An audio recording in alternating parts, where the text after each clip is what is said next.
Very very good morning to all of you. कैसे हैं सभी लोग? बढ़िया, बहुत अच्छे, एक्साइटेड आज के सेशन के लिए। आई होप यस सभी लोग सुपर डुपर एक्साइटेड हैं आज के सेशन के लिए। चलिए ग्रेट। तो एक छोटी सी प्रेयर के साथ आज का सेशन स्टार्ट करते हैं। सभी लोग मेरे साथ मिलके बोलेंगे, dear God, dear universe, please help me stay focused, please help me learn and understand better, please help me stay away from all the distractions, please help me maintain a very positive attitude. 30 seconds के लिए सभी लोग अपने मन में सोचेंगे जो आप जिंदगी में चाहते हैं। Please think about it for 30 seconds.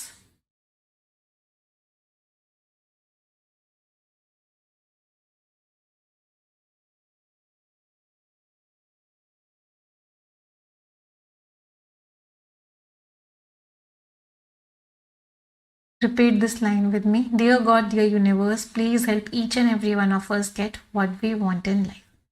चलिए, तो एक बहुत ही पॉजिटिव नोट के साथ हम आज का सेशन स्टार्ट करने जा रहे हैं। और आज के सेशन में हम एक बहुत ही प्यारा टॉपिक करने वाले हैं जो बहुत फ्रिक्वेंटली आपके एग्जामिनेशन में आता है, and the topic is phrase rearrangement plus word swap.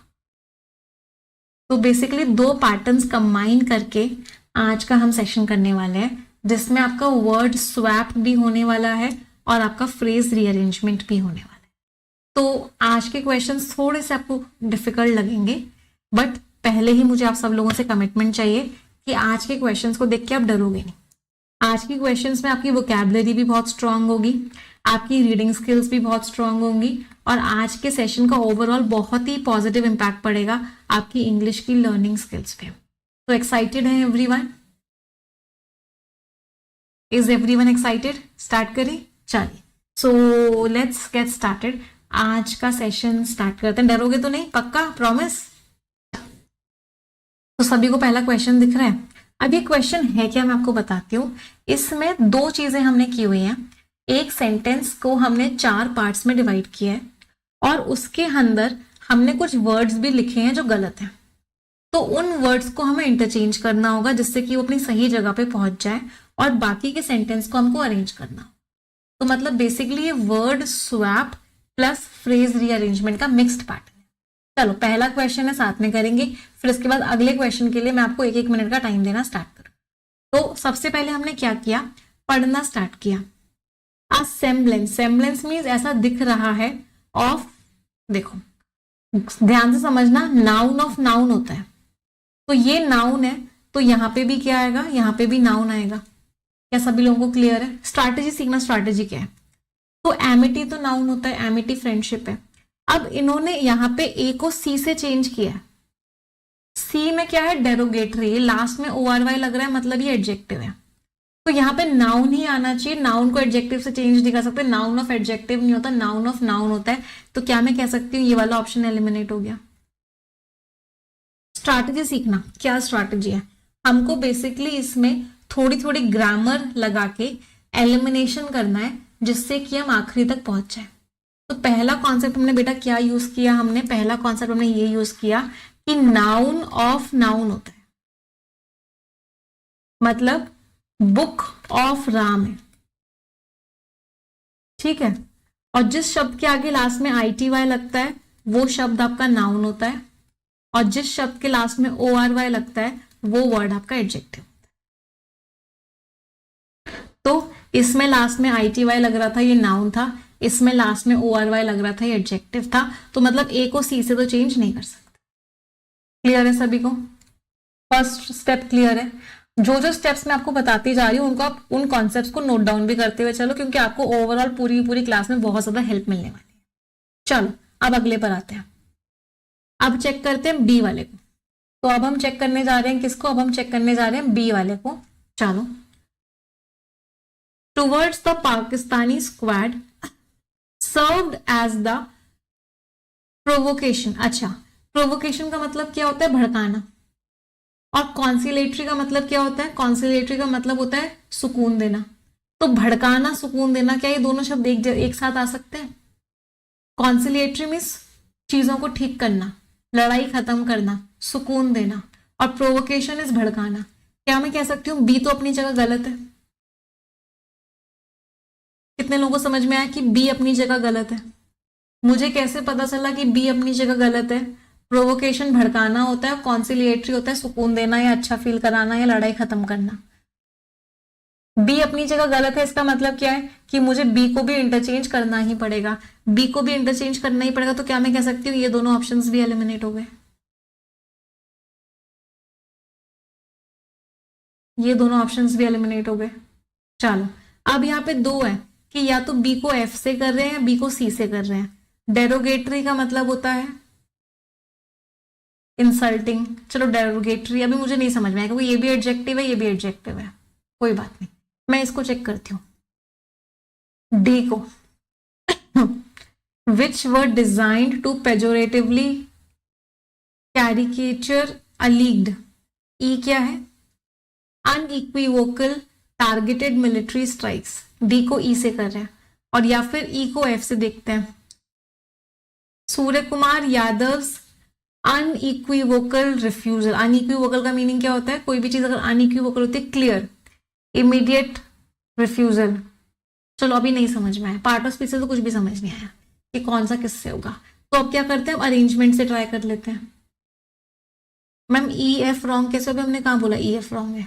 हमने ये बोला कि बी तो अपनी जगह गलत है, यहाँ पे बी का कोई ऑप्शन ही नहीं था बी को चेंज करने का, इसलिए मैंने ये एलिमिनेट किया था। मुझे नहीं पता ई एफ सही है या गलत है, मुझे इतना पता था कि बी अपनी जगह गलत है, तो इसमें सिर्फ ओनली ई एफ लिखा था, बी को चेंज ही नहीं कर रहे थे, इसलिए डी ऑप्शन एलिमिनेट हुआ। कोई बात नहीं, अभी हम उतना क्लियर नहीं हो। अब हम क्या करेंगे, अब हम अरेंजमेंट से कोशिश करते हैं।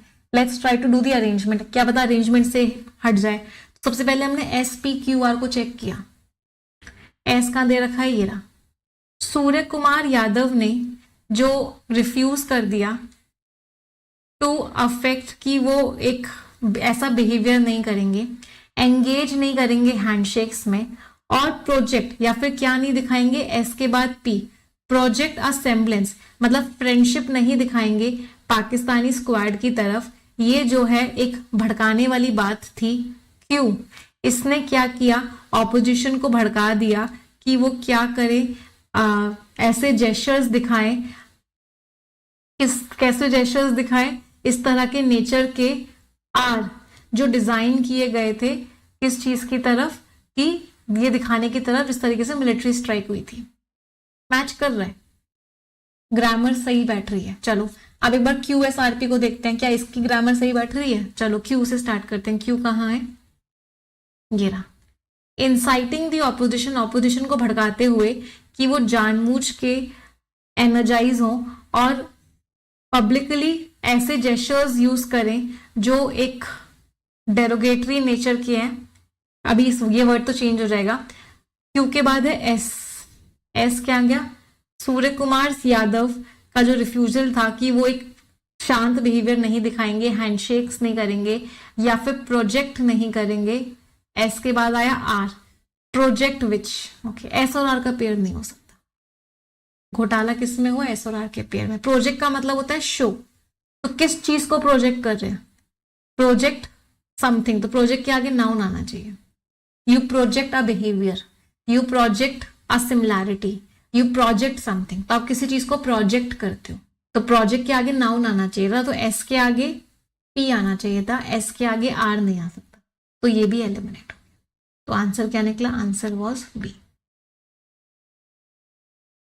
चलो अब वो दोबारा समझते हैं, दोबारा समझो। सबसे पहली चीज तो, सबसे पहली स्ट्रैटेजी क्या थी? नाउन ऑफ नाउन होता है। ध्यान से समझना बेटा, इसमें ना बहुत दिमाग फोकस की जरूरत है, कहीं से भी हल्का सा फोकस बिगड़ेगा तो क्वेश्चन समझ में नहीं आएगा। नाउन ऑफ नाउन होता है, तो एमिटी नाउन है। यहां पे इन्होंने ए को सी से किया है, सी लास्ट में ओ आर वाई लग रहा था, ये एडजेक्टिव था, तो नाउन ऑफ नाउन होता है, तो सी को नहीं लगा सकते, मतलब ए सी वाला ऑप्शन चला गया। अगली बात, बी अपनी जगह गलत था। क्यों? प्रोवोकेशन का मीनिंग होता है भड़काना, कॉन्सिलेटरी का मीनिंग होता है अच्छा फील कराना, ये दोनों वर्ड साथ में नहीं आ सकते, मतलब बी गलत है। बी गलत है, इसका इसमें बी को चेंज ही नहीं कर रहे, तो ये भी एलिमिनेट हो गया, इसमें भी बी को चेंज नहीं कर रहे, तो ये भी एलिमिनेट हो गया। ये दोनों ऑप्शंस क्या हो गए? एलिमिनेट हो गए। मैम अयूनिवोकल से भी हो गया था। चलो अगला ट्राई करते हैं। क्यों? अयूनिवोकल तो हो सकता है, या की साउंड है ना, तो आ ही आएगा, उससे नहीं हुआ था। चलो अगला ट्राई करते हैं, हमारे पास ये दो ऑप्शंस बचे हैं, इन दोनों को चेक कर लेते हैं। मैंने SPQR को चेक किया तो सूर्य कुमार यादव ने इनकार जो कर दिया कि वो अच्छा बिहेवियर नहीं करेंगे, वो हैंडशेक नहीं करेंगे या फिर फ्रेंडशिप नहीं दिखाएंगे पाकिस्तानी स्क्वाड के टुवर्ड्स। तो ये जो है क्या था, एक तरीके से भड़काना था। इसने क्या किया, पाकिस्तानी टीम को भड़का दिया कि वो जानबूझ के ऐसे जेस्चर्स दिखा रहे थे जो कि अच्छे थे, जिनको डिजाइन किया गया था दिखाने के लिए कि इन्होंने हम पे अटैक किया था। बिल्कुल मैच कर गया। QSRP को हमने जब ट्राई किया तो S और R का पेयर नहीं हो सकता। प्रोजेक्ट मीन्स आप शो कर रहे हो, तो आप किसी चीज को शो करोगे तो शो अ इमेज, आप कोई इमेज शो करोगे। प्रोजेक्ट मीन्स शो करना, तो किसी चीज को शो कर रहे हो तो इसके आगे नाउन आना चाहिए, तो प्रोजेक्ट विच नहीं आ सकता। और प्रोजेक्ट विच की ग्रामर गलत है, प्रोजेक्ट असेंबलेंस आ सकता है, मतलब S और R का पेयर गलत है, तो ये एलिमिनेट हो गया। तो आंसर तक पहुंचते पहुंचते हमें क्या पता चला कि आंसर इज बी। क्लियर सभी को, कोई दिक्कत? बी को F से किया, इमीडिएट प्रोवोकेशन, तुरंत के तुरंत भड़का दिया गया। कॉन्सिलेटरी डिमिनर मीन्स शांत बिहेवियर। डी को ई से किया था, इसको भी चेक कर लो, चेक करना है तो। डी को ई से सूर्य कुमार यादव ने क्या किया, उनके ऊपर इल्जाम लगाया गया कि उन्होंने मना कर दिया, alleged refusal. Univocal targeted military strikes, तो उनकी मिलिट्री स्ट्राइक्स क्या थी, एकदम क्लियर थी। यूनिवोकल किसके लिए यूज हुआ है, मिलिट्री स्ट्राइक्स के लिए।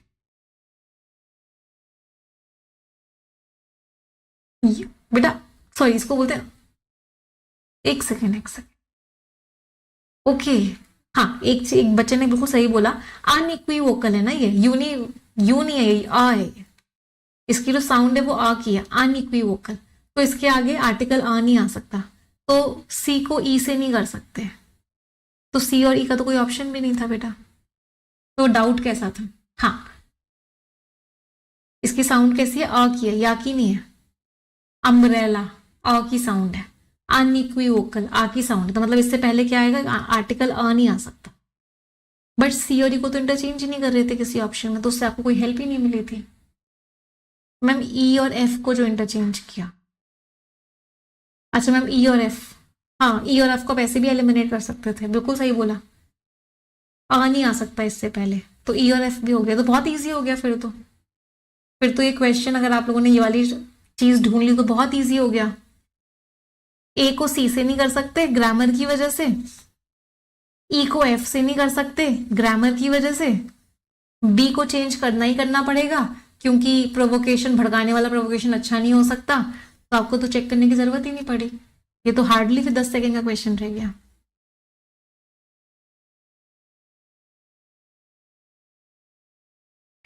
ये हार्डली क्या हो गया, 10 सेकेंड का क्वेश्चन रह गया। क्यों?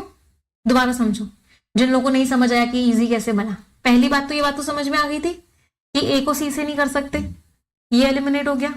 अगली बात, बी को चेंज करना ही करना पड़ेगा क्योंकि बी अपनी जगह गलत है, तो ये दोनों भी एलिमिनेट हो गए। अगली बात, ई को एफ से नहीं कर सकते, क्यों? क्योंकि अनइक्विवोकल के साथ अ आर्टिकल नहीं आ सकता, तो ये भी एलिमिनेट हो गया। Answer is B.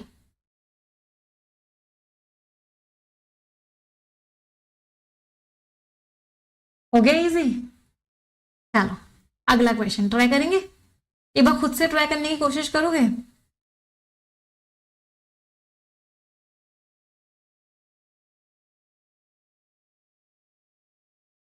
Elimination is the best method of doing such questions.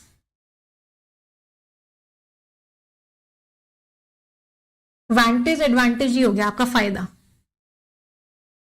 चलो एक और क्वेश्चन मैं कराती हूँ। पहले मुझे एक बात बताओ, यहाँ पे जब भी मैं कुछ करती हूँ, क्या मैं कह सकती हूँ यहाँ पे वर्ब की फर्स्ट फॉर्म आएगी? whenever I dance, whenever I teach, whenever I eat, तो क्या सभी को क्लियर है कि आई के साथ वर्ब की फर्स्ट फॉर्म आएगी, और वर्ब की फर्स्ट फॉर्म इकलौती यही है, तो क्या मैं कह सकती हूँ सी तो चेंज होगा नहीं?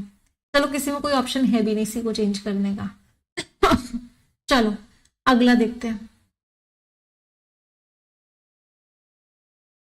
और कोई हेल्प मिल रही है? चलो और कोई हेल्प नहीं मिली हमें। अब इसको अरेंज करने की कोशिश करते हैं। आर पॉलिटिकल vantage अच्छा, इसमें यहाँ पे ना ए और ई लिखा हुआ है, ये तो एलिमिनेट कर सकते हो। ए में भी वेंटेज और ई में भी वेंटेज है,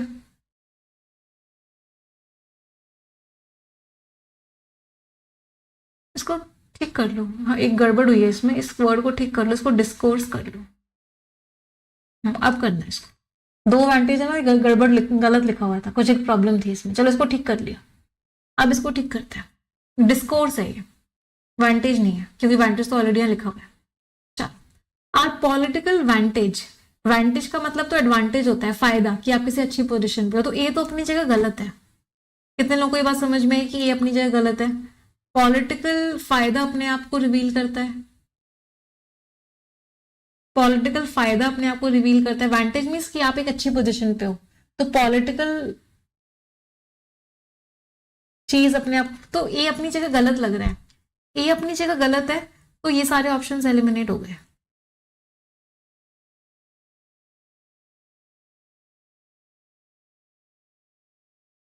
एक तो ये हिंट थी। चलो मान लो आपको ये बात नहीं समझ में आई कि ए अपनी जगह गलत है, कोई बात नहीं। अब हमने क्या मान लिया कि आपको ये बात नहीं समझ में आई कि ए अपनी जगह गलत है, कोई बात नहीं। तो अब इसको दूसरी तरीके से करने की कोशिश करते हैं। सबसे पहले इस ई एफ वाले को चेक कर लेते हैं। इससे बहुत कुछ हिंट मिल जाएगी कि ई को एफ से चेंज करना है या नहीं करना है। ई में ई कहाँ था, ये रहा। From the distant discourse point, discourse point कुछ नहीं होता है, पेक्यूलियर पॉइंट, अजीब पॉइंट कुछ नहीं होता, एक फ्रेज होता है वैंटेज पॉइंट। अगर आपको ये फ्रेज पता है तो भी आप इस क्वेश्चन को आसानी से कर सकते थे। फ्रेज क्या होता है, वैंटेज पॉइंट। वैंटेज पॉइंट का मतलब क्या होता है कि एक ऐसा पॉइंट जहां पे आपको सबसे ज्यादा फायदा है। तो वैंटेज पॉइंट होता है आप ऐसी पोजीशन पे हो जहां पे आपको सबसे ज्यादा फायदा है, उसको बोलते हैं वैंटेज पॉइंट। तो इसका मतलब ई की जगह एफ तो नहीं आ सकता, ई की जगह ए ही आएगा, ई की जगह ए आएगा तो वैसे भी एलिमिनेट हो गए। तो आप ऐसे भी कर सकते थे। चलो कोई और तरीका निकालें इसको करने का, कोई और भी तरीका है इसको करने के, बहुत सारे तरीके होते हैं इस तरह के क्वेश्चन को करने का, बस आपको हिंट मिलनी चाहिए। चलो अगली हिंट क्या है, ई एफ को नहीं, चलो बी और डी को चेक करते हैं। चलो बी और डी को चेक करते हैं। सो एंट्रेंच्ड, ये इतना ज्यादा बसी हुई है, और डी में क्या लिखा हुआ है, सो चेरिश्ड। चेरिश्ड का मतलब होता है आप किसी चीज को संजो के रखते हो। एब्सर्डिटी एक नेगेटिव वर्ड है, एब्सर्डिटी का मतलब क्या होता है, बहुत ही अजीब तरह की चीज। तो अजीब तरह की चीज को आप संजो के तो नहीं रखोगे, आप किसी अच्छी चीज को ही संजो के रखोगे। चेरिश का मतलब है कि आप उसको हमेशा याद रखते हो। तो एब्सर्डिटी का मतलब है अजीब सी चीज को संजो के तो नहीं रखोगे, मतलब बी और डी तो नहीं हो सकता। तो ये दोनों क्या हो गए, एलिमिनेट हो गए। आप संजो के किसको रखोगे, अपनी भारत माता को, मतलब डी अपनी जगह बिल्कुल सही है। तो जब भी मैं सोचता हूं अपनी भारत माता के बारे में, तो whenever I contemplate our cherished Bharat Mata. चलो अब मान लो मुझे ये वेंटेज पॉइंट वाली बात नहीं पता थी, तो मुझे नहीं पता कि ए ई होगा या ई एफ होगा, कोई बात नहीं, मैं इससे चेक करने की कोशिश करती हूँ। चलो मैंने क्यू एस पी आर से चेक किया। तो जब भी मैं सोचता हूं अपने भारत माता के बारे में, फ्रॉम द डिस्टेंट वेंटेज पॉइंट, मतलब एक हाई पॉइंट से, ऑफ व्हाट, क्यू के बाद क्या है, S, of a foreign land, एक फॉरेन लैंड से जब मैं सोचता हूं, ठीक है, इसमें क्या है, क्यू के बाद P, of our political point है, तो पॉइंट किसी जगह का होगा ना, तो इसका मतलब क्या, पॉइंट के बाद, वेंटेज पॉइंट के बाद कोई जगह आनी चाहिए, मतलब क्यू और पी तो नहीं हो सकता। हाँ, ऑफ अ फॉरेन लैंड हो सकता है। तो जब मैं कहीं दूर बैठ के अपनी भारत माता के बारे में सोचता हूँ, तो वेंटेज point of a foreign land, तो इसका मतलब क्या है, क्यू के बाद ऐसे ही आएगा, तो भी आप आंसर तक पहुंच गए। तो बहुत सारे तरीके हैं आंसर तक पहुंचने के, बस तैयार, हमें करना क्या है, हमें बस एलिमिनेट करना और आंसर तक पहुंचना। पहले बताओ कितने लोगों को समझ में आया।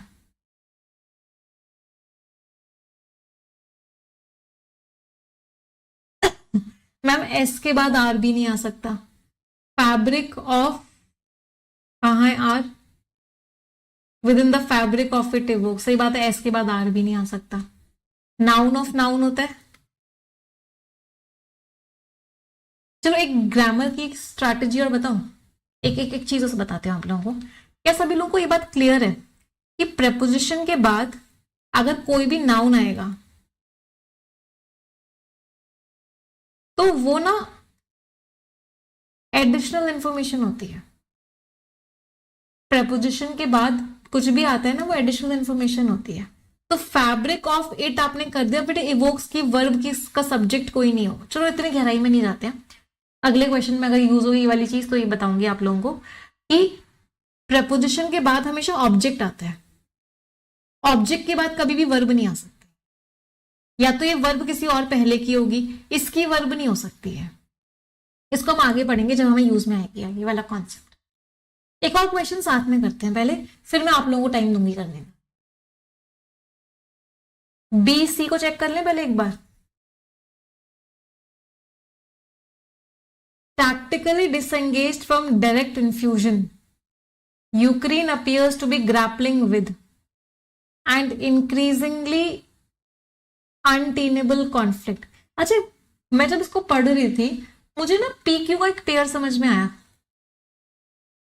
कितने लोगों को पीक्यू का पेयर समझ में आया? कि यूक्रेन लड़ रहा है, ग्रैपल विद लड़ाई होता है, you grapple with a problem, तो यूक्रेन संघर्ष कर रहा है एक कॉन्फ्लिक्ट में।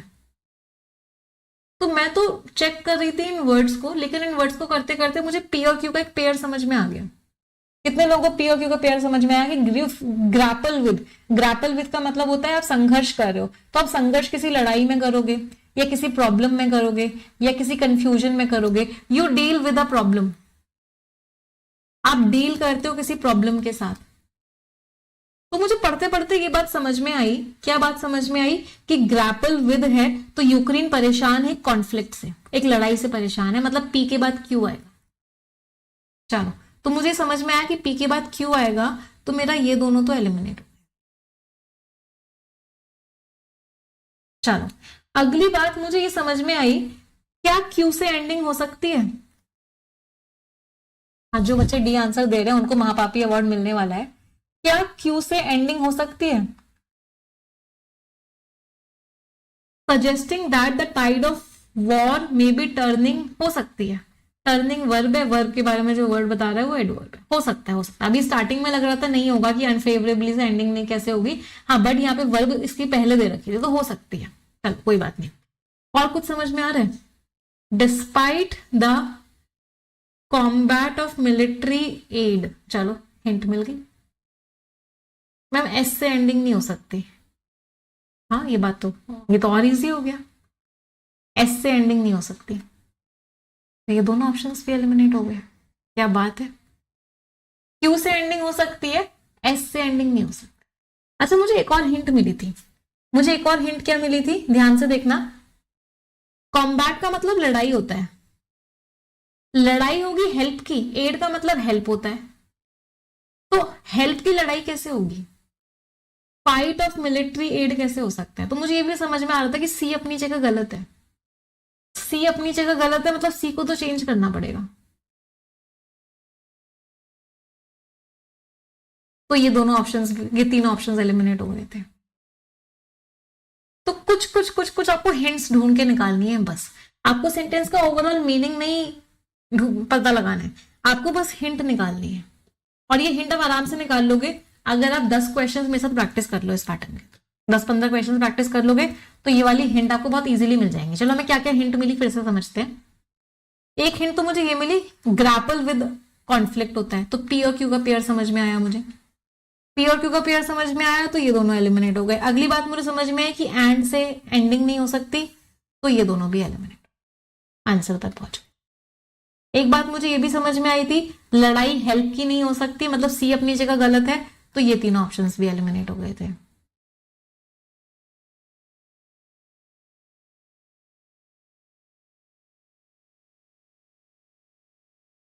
चलो अब अगला क्वेश्चन खुद से ट्राई करोगे? चलो खुद से ट्राई करो, आप सभी के पास 1 मिनट का टाइम है। All the best.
चलिए डिस्कस करते हैं।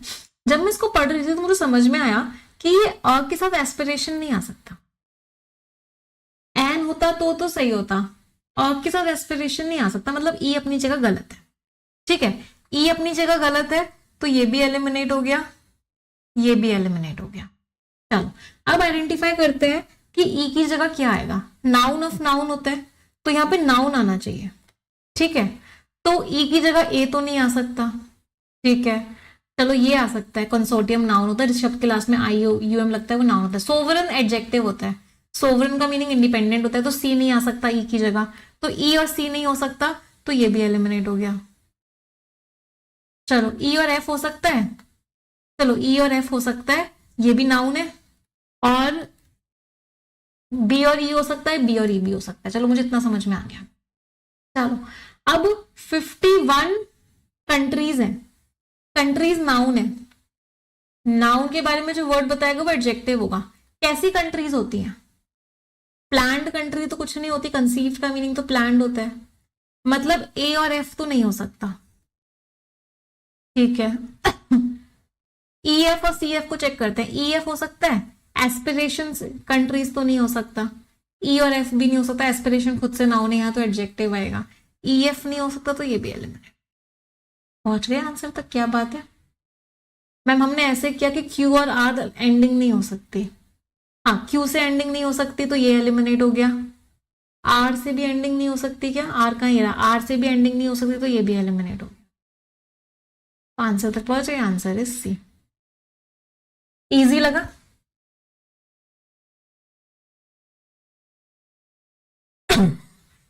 तो अब पता है मेंस के पेपर में क्या होता है, मेंस के पेपर में ऐसा ही क्वेश्चन आता है। 50% बच्चे कहते हैं हाय राम इतना टफ पेपर आया था ना कि एक भी क्वेश्चन नहीं हिल रहा था, इतना मुश्किल पेपर था, पता नहीं कैसे कैसे उल जलूल शब्द थे, क्या लंबे लंबे सेंटेंसेस थे, कुछ नहीं हो रहा। और वही बच्चे जो इस तरीके से प्रैक्टिस करके गए थे वो कह रहे थे 10 से 20 सेकंड में हर क्वेश्चन हो गया। तो सारा का सारा खेल किस चीज का है? सारा का सारा खेल प्रैक्टिस का है। जो बच्चे अच्छे से प्रैक्टिस करके जाएंगे, जिनको स्ट्रैटेजी पता होगी, उनको पेपर बहुत इजी लगेगा। जिन बच्चों को नहीं पता होगा स्ट्रैटेजी कैसे करते हैं इस तरह के क्वेश्चंस, उनको लगेगा कि पेपर अनसॉल्वेबल था, डिफिकल्ट था। लास्ट ईयर एसबीआई क्लर्क के पेपर में यही हुआ था। एसबीआई क्लर्क का मेंस का पेपर बहुत बच्चों को तो बहुत डिफिकल्ट लगा और बहुत बच्चों को बहुत ही ज्यादा इजी लगा।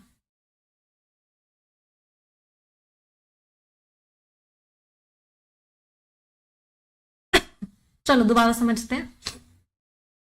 सबसे पहली चीज तो ई अपनी जगह गलत है, आर्टिकल लगा हुआ है। नाउन ऑफ नाउन होगा तो यहाँ पे नाउन आना चाहिए, तो ए को ई से नहीं कर सकते क्योंकि ये एडजेक्टिव है, एलिमिनेट हो गया। अगली बात, ई अपनी जगह गलत है ही तो ये भी एलिमिनेट हो गया। आप आंसर तक पहुंच गए, आंसर इज सी।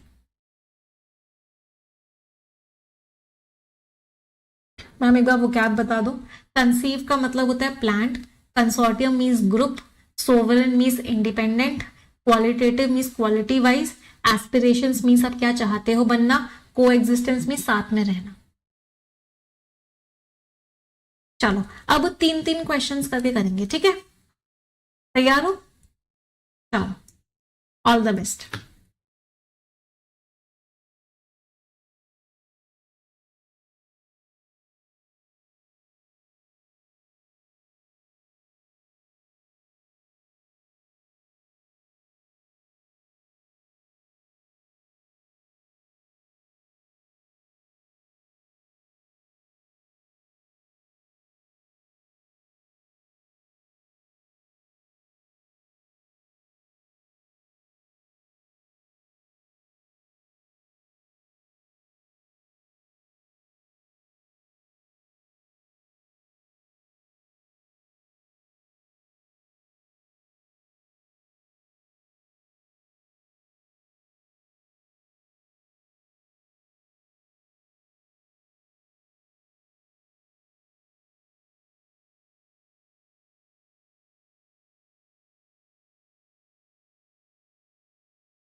चलिए let's discuss it.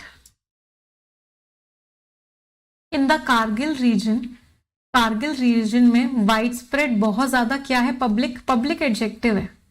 Adjective noun के बारे में बताएगा तो यहाँ पे नाउन आएगा, है ना।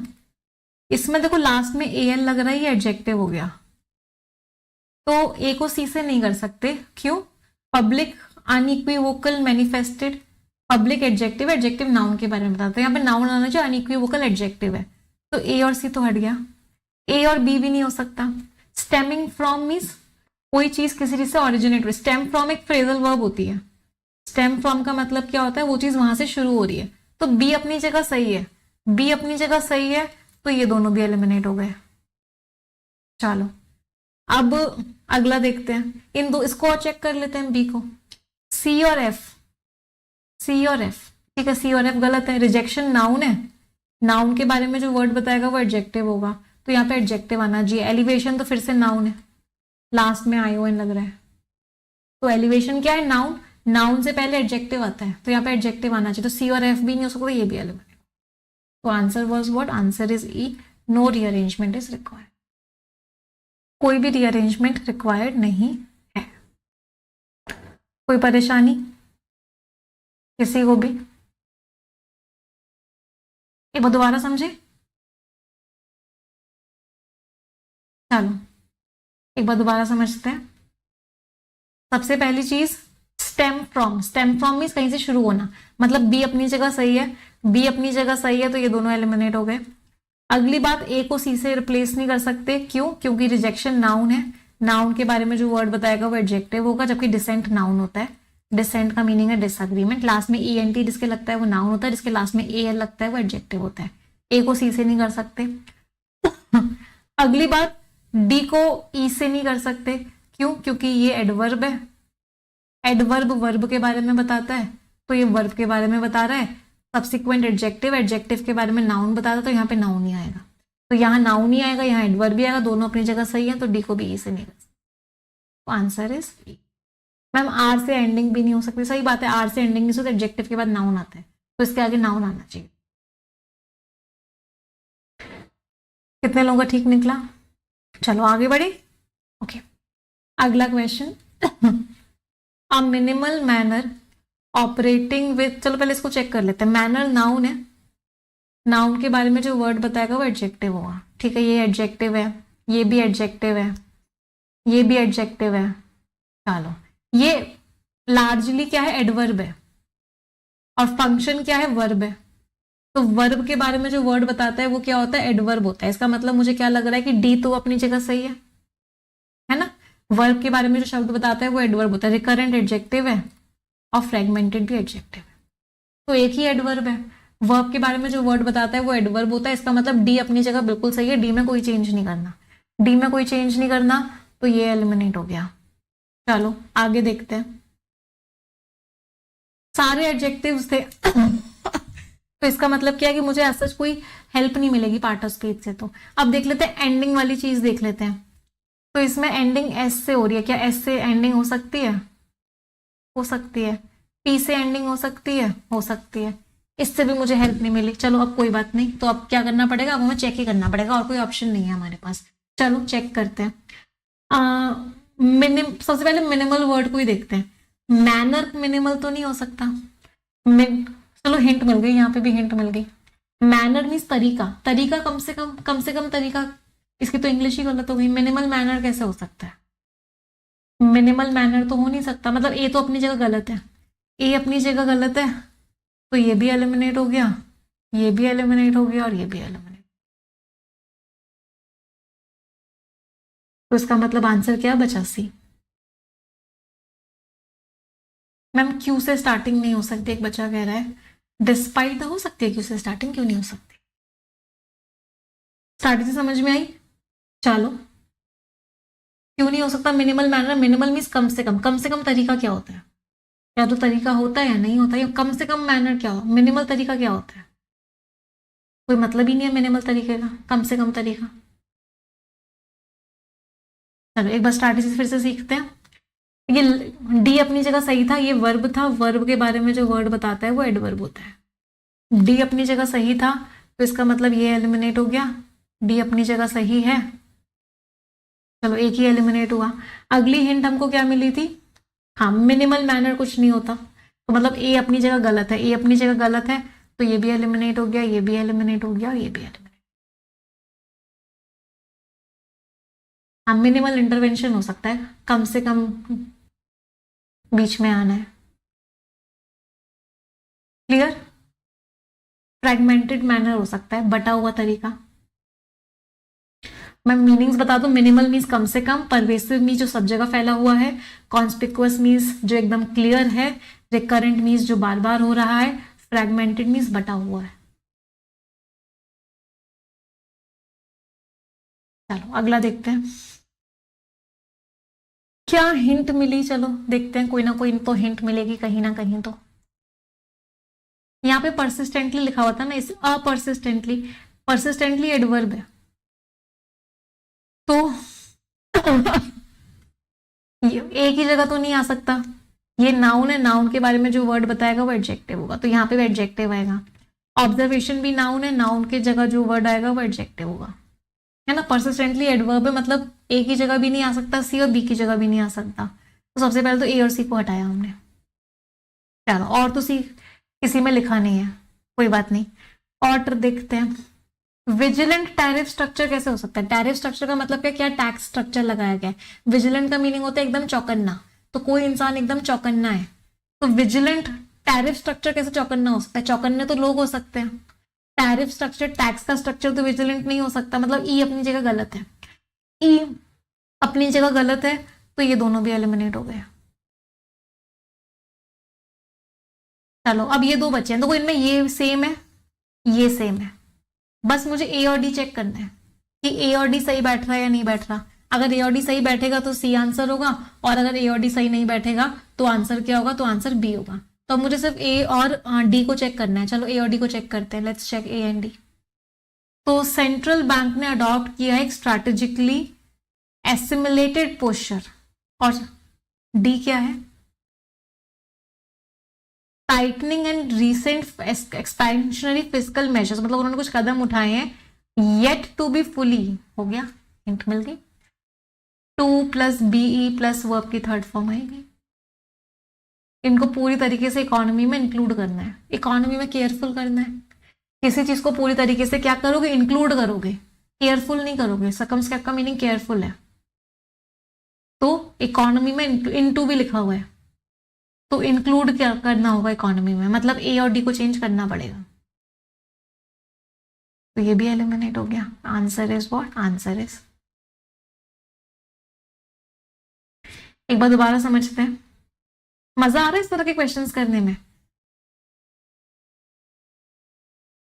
चलो पहली चीज, टैरिफ स्ट्रक्चर विजिलेंट कैसे होगा, विजिलेंट का मतलब होता है केयरफुल, तो केयरफुल टैक्स टैक्स स्ट्रक्चर चौकन्ना कैसे होगा, चौकन्ना कोई इंसान हो सकता है, टैक्स कैसे चौकन्ना हो सकता है, मतलब ई तो अपनी जगह गलत है, ई अपनी जगह गलत है, तो कौन कौन सा एलिमिनेट हुआ, अगर ई अपनी जगह गलत है तो ये एलिमिनेट हो गया, ये एलिमिनेट हो गया और ये एलिमिनेट।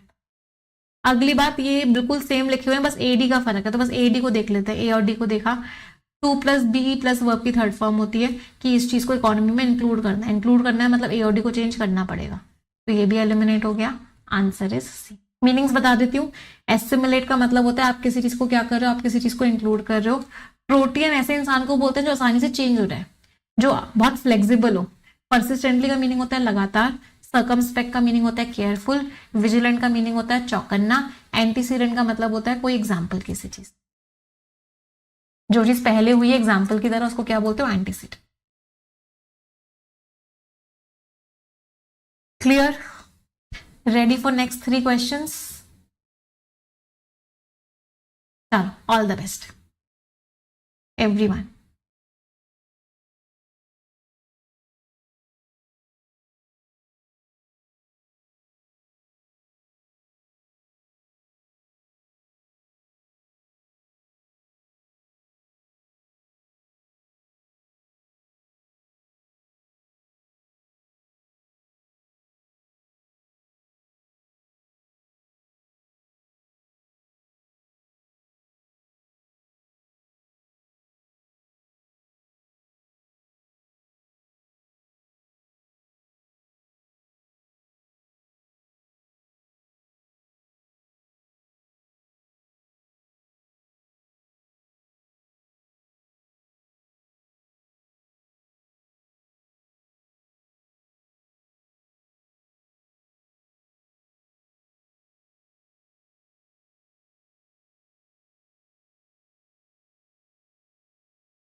चलिए let's discuss.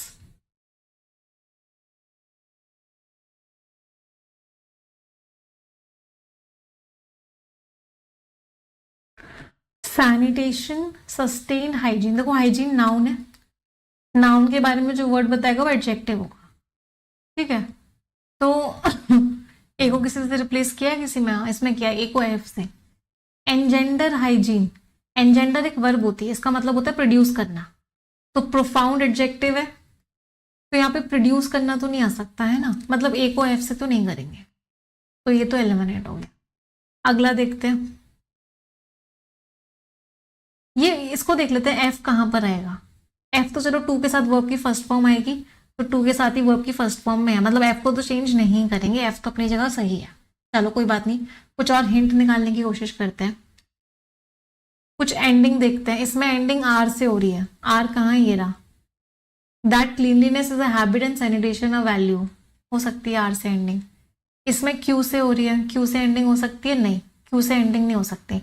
Evolve into what, किस चीज से इवॉल्व हुआ है, इवॉल्व इनटू समथिंग होना चाहिए ना, तो क्यू से एंडिंग नहीं हो सकती, तो ये एलिमिनेट हो गया। अच्छा, कॉम्प्रीहेंसिव से भी एंडिंग नहीं हो सकती, कॉम्प्रीहेंसिव एडजेक्टिव है, लास्ट में आई वी लग रहा है, तो इसके आगे नाउन आना चाहिए, तो एस से भी एंडिंग नहीं हो सकती, तो ये भी एलिमिनेट हो गया। चलो अब इन दोनों को चेक करते हैं, ये दोनों बिल्कुल सेम है, Q S P R C C, तो बस मुझे बी डी को चेक करना है कि बी डी सही बैठ रहा है नहीं बैठ रहा। अगर बी डी सही बैठ रहा होगा तो आंसर सी होगा, नहीं तो आंसर ए होगा। तो बी और डी को चेक करते हैं, बी में लिखा हुआ है स्टीवर्डशिप और डी में लिखा हुआ है फिलोसफी, ठीक है, कोर फिलोसफी है, मेन फिलोसफी है, cleanliness is a habit and sanitation a value, तो क्लीनलीनेस हैबिट है, सैनिटेशन वैल्यू फिलोसफी है। स्टीवर्डशिप का तो मतलब लीडरशिप होता है, कम्युनिटी लीडरशिप है, और ये मेन फिलोसफी है लोगों की, क्लीनलीनेस एक हैबिट होती है, मतलब बी और डी अपनी जगह सही है, बी और डी अपनी जगह सही है, तो ये भी एलिमिनेट हो गया। आंसर तक हम पहुंच गए, आंसर इज, कोई दिक्कत, एक बार दोबारा समझे, चलिए एक बार दोबारा समझते हैं। सबसे पहली चीज तो मुझे क्या समझ में आई, टू के साथ वर्ब की फर्स्ट फॉर्म आएगी, वर्ब इकलौती यही थी, मतलब एफ अपनी जगह सही था, एफ अपनी जगह सही था, तो ये एलिमिनेट हो गया। अगली बात मुझे क्या समझ में आई कि कॉम्प्रीहेंसिव से एंडिंग नहीं हो सकती, कॉम्प्रीहेंसिव एक एडजेक्टिव है, एडजेक्टिव के बाद कोई नाउन आएगा, एस से एंडिंग नहीं हो सकती, तो ये एलिमिनेट हो गया। अगली बात हमको क्या समझ में आई कि यहाँ पे इनटू दे रखा था, क्यू से भी एंडिंग नहीं हो सकती, तो इसका मतलब ये भी एलिमिनेट हो गया। अब हमने इन दोनों को चेक किया, ये और ये बिल्कुल सेम था, सीई सीई बिल्कुल सेम था, बस हमको ये चेक करना था बी और डी, तो बी में लिखा हुआ था स्टीवर्डशिप, मतलब लीडरशिप एक तरीके से, और इसमें लिखा हुआ था फिलोसफी, तो क्लीनलीनेस एक हैबिट है और सैनिटेशन एक वैल्यू है, ये एक फिलोसफी है, एक कॉन्सेप्ट है, एक प्रिंसिपल है, ये कोई लीडरशिप नहीं है, तो मतलब फिलोसफी अपनी जगह बिल्कुल सही है, तो ये भी एलिमिनेट हो गया। आंसर तक हम पहुंच गए, आंसर इज ए। कोई परेशानी किसी को? चलो अगला देखते हैं। ठीक है, एक हिंट तो मुझे सबसे पहले ये मिल गई इसमें, आर्टिकल दे रखा है, नाउन के बारे में बताएगा, मतलब यहाँ पे नाउन आएगा। इंटेलेक्चुअल तो एडजेक्टिव होता है, लास्ट में ए एल लग रहा है, तो जिस शब्द के लास्ट में ए एल लग रहा है वो क्या होता है, एडजेक्टिव होता है, तो सी तो अपनी जगह गलत है, सी अपनी जगह गलत है, इसमें भी सी है, इसमें भी सी है, इसमें भी सी है, सब में सी है, तो सिर्फ यही वाला ऑप्शन एलिमिनेट हो गया, वो हटा देना। हाँ ठीक है, चलो क्या आएगा पहले सी को देखते हैं। ए सी तो नहीं हो सकता, ये भी एडजेक्टिव है, लास्ट में ए एल लग रहा है ना, तो ए सी तो नहीं हो सकता, तो ये एलिमिनेट हो गया। बी सी हो सकता है, चलो इसमें क्या है, सी ई, ई कहाँ है, ये रहा, ये भी नहीं हो सकता, इसमें भी लास्ट में ए एल लग रहा है, ये भी एडजेक्टिव है, तो सी ई भी नहीं हो सकता, तो ये तो एलिमिनेट हो गए। अब मेरे पास सिर्फ दो ऑप्शंस बचे हैं, चलो इन दोनों को चेक कर लेते हैं, लेट्स चेक देम। तो इसमें बी सी है, इसमें भी बी सी है, तो उसमें सिर्फ ए डी को चेक करना रह गया है।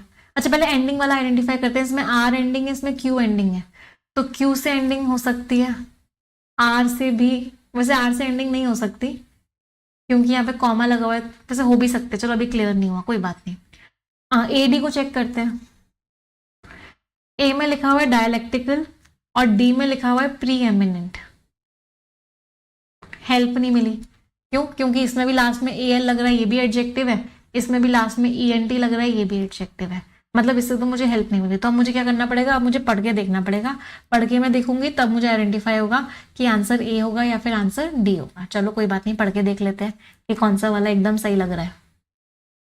तो सबसे पहले हमने इसको चेक किया, PSQR, पी ये ना। तो जो डायलैक्टिकल का वैसे मतलब क्या होता है कि आप किसी चीज को बहुत गहराइयों में जाके पढ़ रहे हो।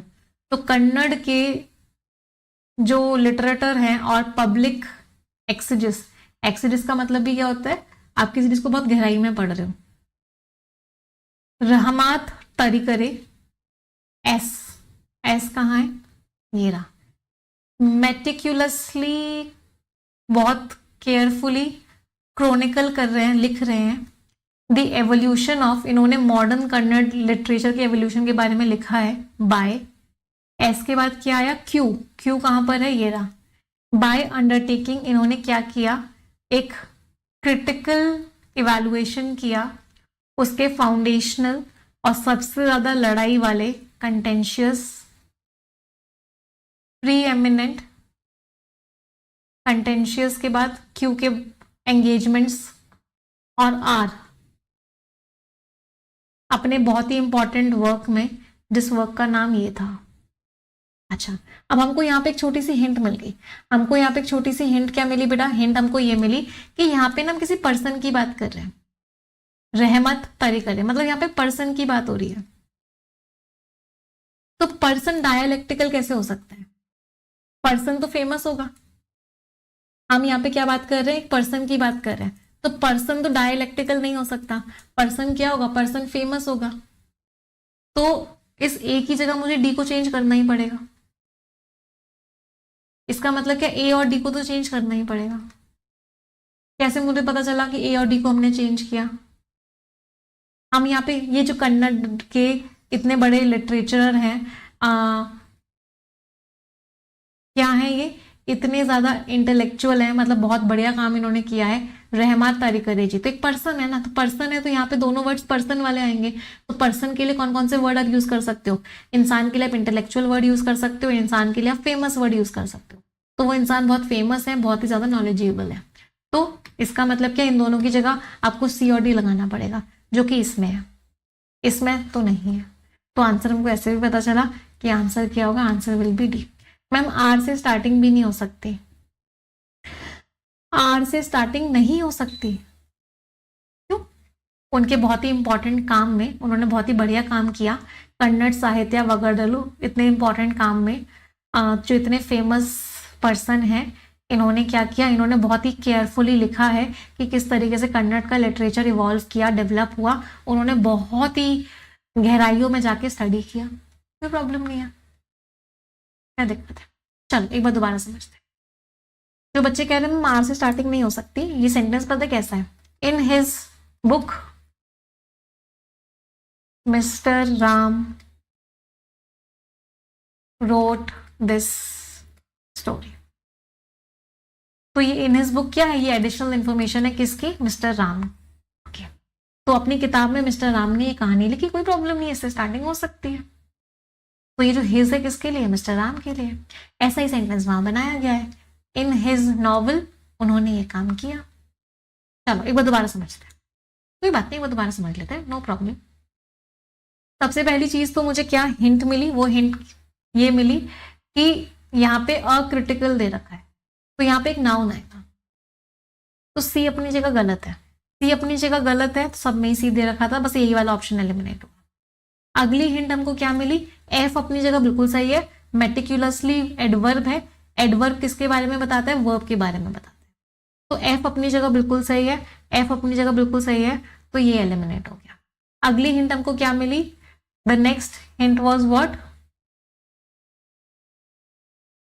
हाँ ये किसी पर्सन के लिए है, रहमत जी की बात हो रही है, तो यहाँ पे कोई पर्सन रिलेटेड वर्ड आना चाहिए, यहाँ पे भी और यहाँ पे भी। इन दोनों शब्दों का मतलब होता है कि आप लॉजिक लगा रहे हो, रीजनिंग लगा रहे हो, किसी चीज को इवैल्यूएट कर रहे हो। तो ए और बी में दोनों जगह पर्सन की बात होनी चाहिए, और पर्सन की बात या तो वो इंसान फेमस होगा या फिर वो इंसान इंटेलेक्चुअल होगा। सी और डी वर्ड्स जो इंसान के लिए यूज हुए हैं, तो ए और बी को चेंज करना पड़ेगा सी और डी से, जो कि सिर्फ इसमें हो रखा है, इसमें दोनों में नहीं हो रखा। आंसर वॉज क्लियर सभी को? आखिरी सवाल आज की माइंड बॉगलिंग क्लास। आ के साथ नाउन आएगा, तो सबसे पहले देखते हैं। ए को कहीं रिप्लेस किया भी नहीं है ना, कोई हिंट नहीं मिली, चलो मतलब ए अपनी जगह सही है। एक जो कॉन्फ्लुएंस है रिपोर्ट्स का और इंडस्ट्री जो कह रही है उसका, ये देखो एडिशनल इंफॉर्मेशन थी, तो ये सब्जेक्ट था, तो यहाँ पे वर्ब की फर्स्ट फॉर्म में एस और ईएस आएगा, तो बी भी अपनी जगह सही है ना, बी भी अपनी जगह सही है, तो ये दोनों एलिमिनेट हो गए। अगला देखते हैं। कैंडिडेट नाउन है, नाउन के बारे में जो वर्ड बताता है एडजेक्टिव होता है, कोई हेल्प नहीं मिली। ठीक है, इनकर्शन नाउन है, नाउन के बारे में जो वर्ड बताता है वो एडजेक्टिव होता है, कोई हेल्प नहीं मिली, ये एडजेक्टिव ही है। ऑपरेशनल एडजेक्टिव है, एडजेक्टिव जिसके बारे में बताता है वो नाउन होता है। एज सच कोई हेल्प नहीं मिली। मैम आर से एंडिंग नहीं हो सकती, सही बात है, आर से एंडिंग नहीं हो सकती, तो ये दोनों भी एलिमिनेट हो गए। Answer is E, no rearrangement is required, कोई भी रीअरेंजमेंट की रिक्वायरमेंट नहीं है, ये सेंटेंस अपनी जगह बिल्कुल सही है। मजा आया? Did you enjoy today's session everyone? Yes और नो माय चैंपियंस? तो हमने क्या किया, चलो इसके वर्ड्स देख लेते हैं। पैराडिग्म का मतलब होता है एक तरीके से एग्जाम्पल। इनकर्जन का मतलब होता है कि आप एक तरीके से उसमें एंटर करने की कोशिश कर रहे हो, एक तरीके से उसमें अटैक करने की कोशिश कर रहे हो। इनएक्सोरेबल, जिसको आप रोक नहीं सकते, जो चीज होगी ही होगी। प्री एमिनेंट का मतलब होता है जो बहुत इंपॉर्टेंट है, फेमस है। पोजिट का मतलब है सामने रखना। कॉन्फ्लुएंस का मतलब होता है संगम, चीजें मिल रही हैं जहां, उसको बोलते हैं कॉन्फ्लुएंस। तो ये सब देखने में मुश्किल था, ये एक्चुअल में डिफिकल्ट नहीं था, सिर्फ देखने देखने में मुश्किल था, बस हमको कुछ ना कुछ हिंट्स निकालनी है, उसके बेसिस पे एलिमिनेट करना। तो दो चीजें क्या हेल्प करती है, एक तो लास्ट वाला स्टेटमेंट कौन सा हो सकता है कौन सा नहीं हो सकता, एक आपको पार्ट ऑफ स्पीच सबसे ज्यादा हेल्प करता है। मैं आपको जब भी वो क्या बताती हूँ, हर वर्ड का पार्ट ऑफ स्पीच क्यों बताती हूँ, उसका रीजन ही ये है क्योंकि आपको पार्ट ऑफ स्पीच बहुत ज्यादा हेल्प करता है आपके एग्जामिनेशन।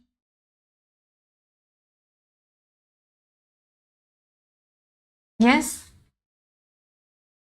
चलिए अब हम क्या करेंगे, एक छोटा सा क्विज ले लूँ फ्रेज रीअरेंजमेंट का। हमने प्रीलिम्स लेवल फ्रेज रीअरेंजमेंट कर लिया, हमने मेंस लेवल फ्रेज रीअरेंजमेंट कर लिया, एक छोटा सा क्विज ले लूं सभी का। तैयार हो? क्विज फॉर्मेट में क्लास होने वाली है। Everyone ready? चलिए, हाँ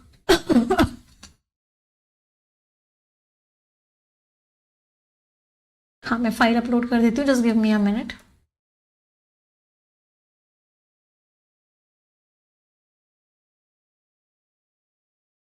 मैम नाउन एडजेक्टिव का कैसे पता चलेगा? सफिक्स देख के, लास्ट में आई ओ एन है, लास्ट में ए एल है, इसको देख के पता चलता है कि वो नाउन है या एडजेक्टिव है।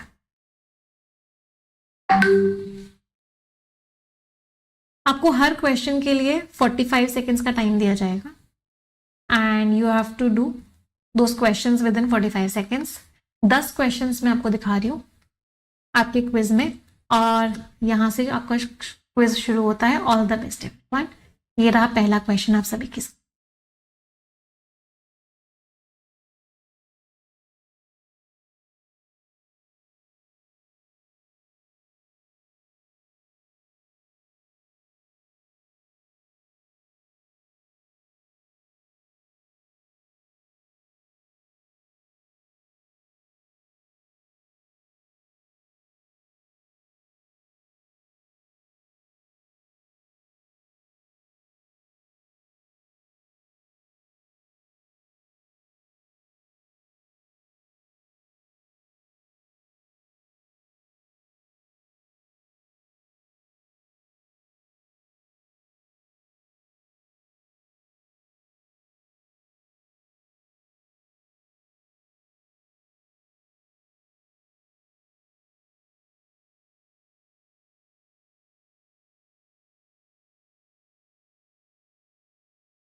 डन एवरीवन, कर लिया सभी ने? Shall we discuss?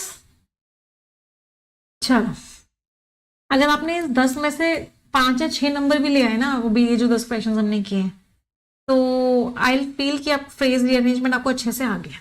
लेकिन अगर फिर से वही नंबर 2 या 3 ही आ रहे हैं तो अभी फ्रेज रीअरेंजमेंट बहुत प्रैक्टिस करने की जरूरत है। चलो देखते हैं।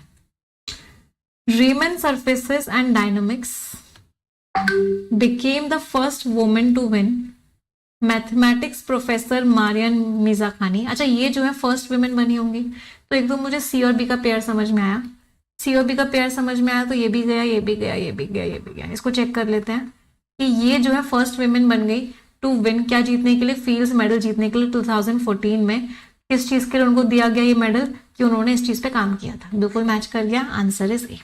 तो इसमें हिंट क्या थी? इसमें हिंट थी कि ये जो मैथमेटिक्स प्रोफेसर है बिकेम द फर्स्ट वुमेन, मतलब सी और बी का एक पेयर था। अगला, middle ear and measures the smallest bone जो है ओनली अबाउट 3 मिलीमीटर्स। तो एक हिंट मिली, मेजर्स ओनली अबाउट 3 मिलीमीटर्स।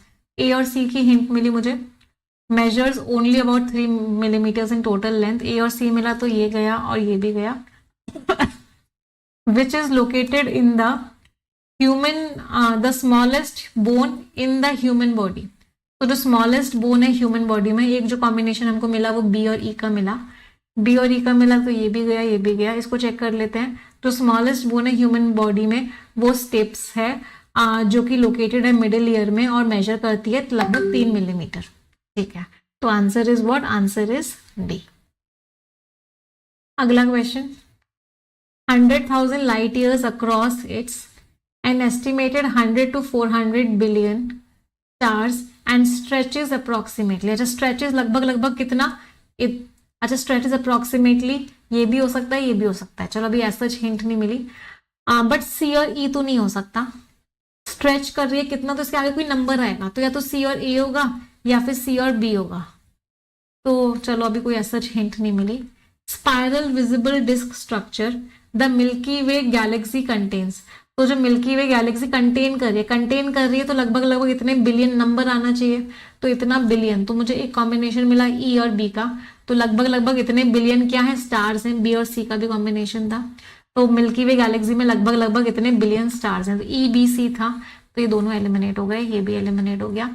इसको चेक कर लेते हैं। तो मिल्की वे गैलेक्सी में लगभग लगभग इतने स्टार्स हैं, लगभग लगभग इतने लाइट ईयर्स स्ट्रेच करती है across its spiral visible disc structure. इसके स्ट्रक्चर में इतना बड़ी ये है।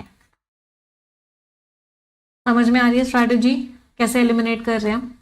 विच क्राफ्ट एंड विजार्डरी कोई नाम होगा, जेके रॉलिंग्स, पॉटर एंड रोन वीसली ये भी कोई नाम है, बिलविड 7 बुक फैंटेसी सीरीज उनकी सीरीज है, हेरमियोन ग्रैंगर ये भी नाम है, अलोंग साइड। अच्छा, हैरी पॉटर तो एक मुझे कॉम्बिनेशन मिला डी और बी का, डी और बी का कॉम्बिनेशन मिला तो ये भी गया, ये भी गया और ये भी गया। अब ई से स्टार्टिंग नहीं हो सकती, अटेंड किया किसने? अटेंड किया है भाई, ई से स्टार्टिंग नहीं हो सकती, ये भी गया।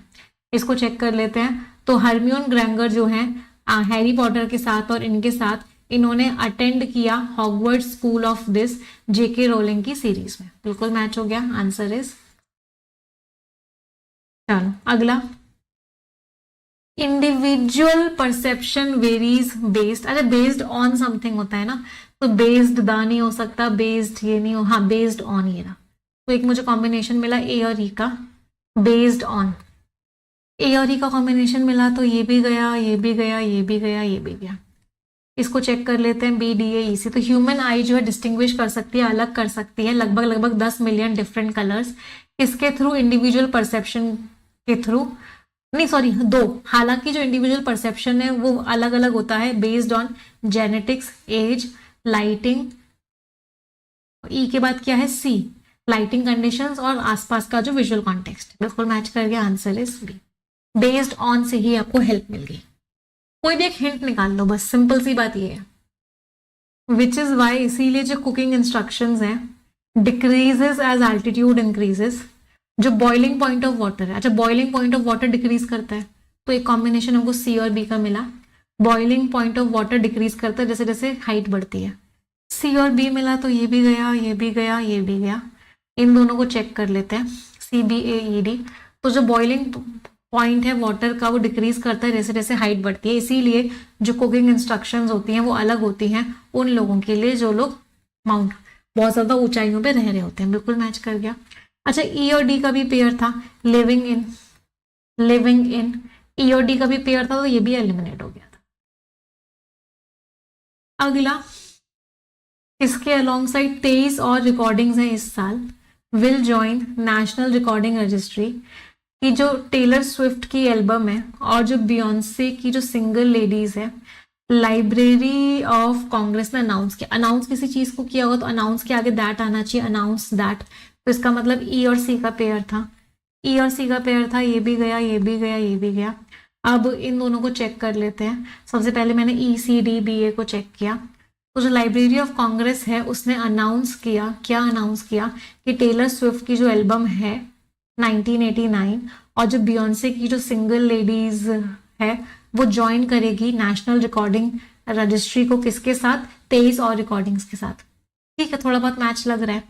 इसको भी चेक कर लेते हैं, B E C A D को। बी से स्टार्टिंग कैसे होगी, बी से स्टार्टिंग हो ही नहीं सकती, तो ये एलिमिनेट हो गया। Answer is C.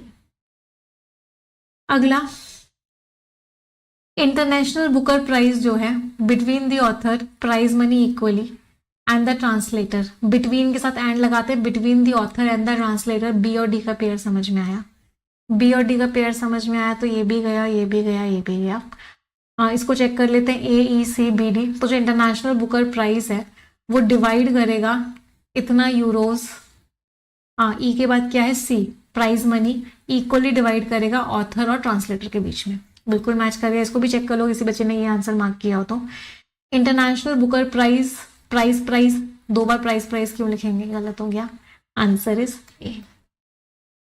नेक्स्ट, जो वाइल्डली वायरल सक्सेस, इतना ज्यादा वायरल हो गए नए ब्रांड्स जैसे कि gut health soda category, even Pepsi जो है रिलीज कर रहा है एक प्रीबायोटिक, ऑलीपॉप और पॉपी जो है जो ओपन अप हुए हैं version of its flagship soda. ठीक है, तो अब प्रीबायोटिक वर्जन, एक प्रीबायोटिक वर्जन है, तो सी और ई का पेयर हमको समझ में आया। ये भी गया, ये भी गया, ये भी गया, ये भी गया। इसको चेक कर लेते हैं। तो पेप्सी रिलीज कर रहा है एक प्रीबायोटिक वर्जन अपने सोडा का, इसके बाद जब बहुत ज्यादा सक्सेस हो गई नई ब्रांड्स की, जैसे कि नई ब्रांड्स कौन सी हैं, ऑलीपॉप और पॉपी, जिन्होंने ओपन अप कर दी इस कैटेगरी को। बिल्कुल मैच कर गया। Answer is C. Last question, temperatures हैं लगभग 30,000 केल्विन के, sky illuminating discharges than the surface of the sun. अच्छा, हॉटर देन होगा, हॉटर देन, तो एक कॉम्बिनेशन हमको मिला डी और सी का, कंपैरेटिव डिग्री के साथ THAN देन लगाते हैं। डी और सी का तो ये भी गया और ये भी गया एज सच। अच्छा, ई से एंडिंग नहीं हो सकती, ड्रामेटिक एडजेक्टिव, एडजेक्टिव के बाद नाउन आएगा, तो ये भी गया। अब इनको चेक कर लेते हैं, A D C E B. तो टेम्परेचर जो है 30,000 केल्विन के around, lighting is roughly 5 times hotter than the surface of the sun, reaching, अच्छा रीचिंग टेम्परेचर्स होगा, सी और ए का भी पेयर है, रीचिंग टेम्परेचर्स लगभग लगभग इतने टेम्परेचर पहुंच गए हैं, सी और ए का भी पेयर है, तो ये भी चला गया। इसको चेक कर लेते हैं। तो अपने डी से लाइटिंग जो है रफली 5 गुना हॉट होती है सरफेस ऑफ द सन से, ये इतने टेम्परेचर पहुंच जाती है अपने थोड़े से ब्रीफ डिस्चार्ज के दौरान। बिल्कुल मैच हो गया। Answer is D. Scores everyone, क्या क्या स्कोर्स रहे सभी के इन 10 क्वेश्चंस में। अगर आपके 5 या 5 से ऊपर मार्क्स आए हैं तो it's a good score in phrase rearrangement. चाहे प्रीलिम्स लेवल का फ्रेज रीअरेंजमेंट आए, चाहे मेंस लेवल का फ्रेज रीअरेंजमेंट आए, आराम से कर लोगे एग्जाम में, बहुत आराम से कर लोगे। तो this was all about phrase rearrangement. कल वेंसडे है तो कल आपकी क्लास यूट्यूब पे होगी एंड आई होप आपको क्लासेस में समझ में आ रहा है, मजा आ रहा है। मेंस लेवल थोड़ा सा डिफिकल्ट लगेगा, बट जैसे जैसे मेंस लेवल की बहुत सारी प्रैक्टिस हो जाएगी वो इजी लगने लग जाएगा। एक सिंपल सा कॉन्सेप्ट होता है बेटा। क्या कॉन्सेप्ट होता है, कॉन्सेप्ट बता देती हूँ। आप ये लेवल की तैयारी कर रहे हो, पेपर में ये नीचे का कोई भी लेवल आया आपको पेपर ईजी लगेगा। आपने तैयारी इस लेवल की करी है, पेपर में ऊपर का लेवल आया आपको डिफिकल्ट लगेगा। तो इजी है पेपर है, डिफिकल्ट लेवल है, इट्स अ रिलेटिव कॉन्सेप्ट। ये एक रिलेटिव कॉन्सेप्ट होता है, आपकी तैयारी पर डिपेंड करता है। तो हमारी कोशिश है कि हम इतनी अच्छी तैयारी करें कि हमें कैसे भी लेवल का पेपर आए वो इजी ही लगे। तो इसी फोकस के साथ हमको तैयारी करनी है। जैसे जैसे आप इंग्लिश को देखते जाओगे, पढ़ते जाओगे, फील करते जाओगे, सेंटेंसेस को पढ़ोगे, आपकी इंग्लिश स्ट्रांग होती जाएगी। तो इसीलिए बस एक आदत बना लो, 1 घंटा एडिटोरियल, 1 घंटा परफेक्शन, ऑटोमेटिकली इंग्लिश बहुत स्ट्रांग हो जाएगी। ठीक है, चलो तो आज का सेशन यही एंड करते हैं। हाँ, कल हम करेंगे IBPS PO का कंप्लीट पेपर। तो will do a paper tomorrow, IBPS PO prelims का। इनफैक्ट अभी क्योंकि IBPS PO प्रीलिम्स का पेपर है बहुत सारे बच्चों का, तो Thursday, Friday, Saturday, sorry Wednesday, Thursday, Friday, Saturday को तो आपका एग्जाम ही है ना। तो वेंसडे, थर्सडे, फ्राइडे 3 दिन हम 3 पेपर करने वाले हैं IBPS PO प्रीलिम्स के, जिससे कि आपको पेपर में कुछ भी नया ना लगे और आपको सब कुछ आता हो। इस तरीके से पेपर में आपकी डिजाइन करने वाली हूँ ये तीनों। तो ये तीनों के तीनों एग्जाम पेपर जरूर कर लेना जिस जिस बच्चे का एग्जाम है। एक मुझे मेल करके बता भी देना किस किस बच्चे का किस शिफ्ट में एग्जाम है, कब है एग्जाम, और अपना नंबर भी लिख देना, डेट बता देना, शिफ्ट बता देना, लोकेशन भी बता देना और अपना नंबर लिख देना। हो सकता है मैं इस बार एग्जाम सेंटर विजिट करूँ। स्पेशली जो देहरादून वाले बच्चे हैं वो मुझे स्पेशली बताएंगे कि आपका किस शिफ्ट में कहाँ पर एग्जाम है, पूरा एड्रेस के साथ और अपना कॉन्टैक्ट नंबर। तो आई विल ट्राई कि हाँ एग्जाम सेंटर में विजिट करूँ। ठीक है, चलिए जिन जिन बच्चों का फर्स्ट शिफ्ट में एग्जाम है वो भी स्पेशली मुझे बताएंगे, क्योंकि फर्स्ट शिफ्ट का हम एनालिसिस भी करेंगे। तो I will call you after the exam कि आपका एग्जाम कैसा हुआ। मेल करके बता देना support@nimishabansal.com पे।